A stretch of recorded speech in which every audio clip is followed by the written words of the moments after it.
I'm Christine, and I'm happy for you to use any clips for Final Say for All. I grew up on a border, and it was an English border and a Welsh border. And I had an English dad and a Welsh mum.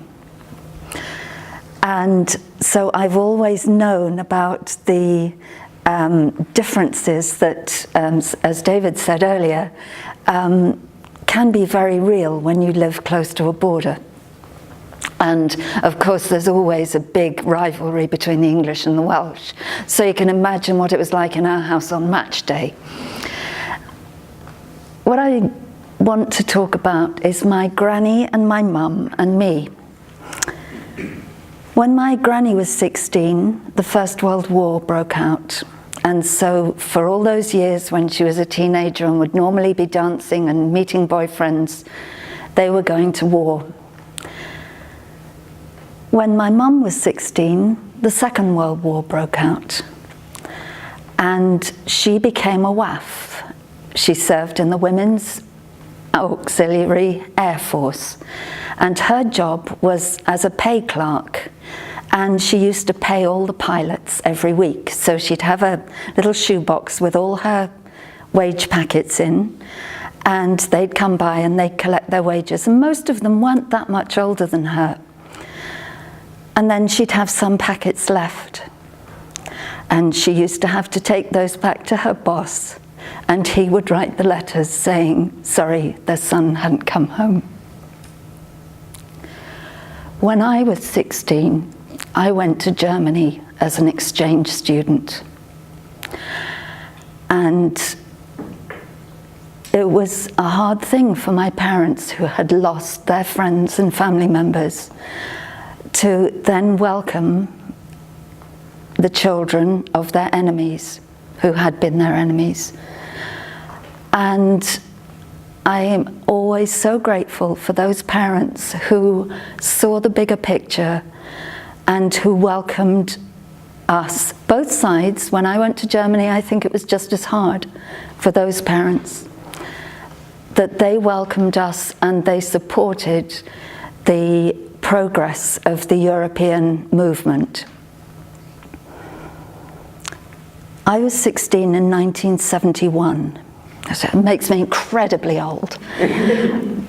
But the reason that I wanted to study German in the first place was that 10 years previously, when I was 6, and all the grown-up world was going around up there, I heard them talking about people building a wall. And it meant that the children couldn't see their grannies anymore. And that was the Berlin Wall going up. And even as a little child, that deeply worried me, and I wanted to know more about this country called Germany, and I wanted to somehow be able to help. What could I do? I was 6. But it didn't alter the fact that I was conscious of that. And as I grew up, I read German stories, I learnt German at school, and that was how I was able to go to Germany right at the beginning of what became the European Union, or at least as far as Britain was concerned. And so I have always supported that transnationalism that built a peace, that even in areas where there was still conflict, there was always a greater demand not to allow that to happen again.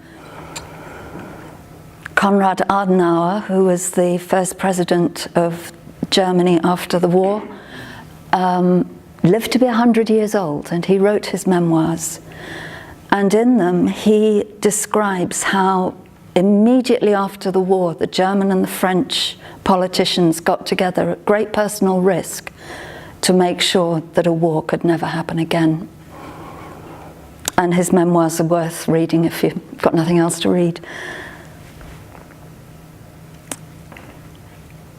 When I could go to Berlin and stand at the border, I did,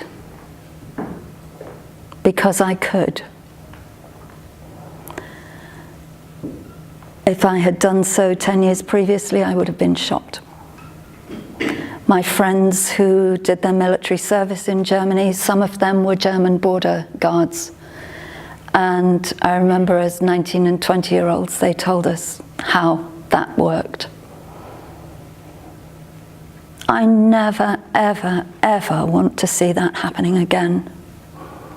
And whilst people are very flippant and say, oh, well, of course it won't, you know, that's old scaremongering, you won't do that. It's very easy. We're seeing it now. We're seeing the outbreak of fascism growing, where 5 years ago you would have had a debate with somebody. Now they're putting on a yellow jacket or some sort of symbol that says, I'm different. There's violence going on that there wasn't before. And I think we need to be extremely vigilant and extremely alert that we don't allow these side effects to come creeping in and take hold of our nation and of other nations. We have a collective responsibility.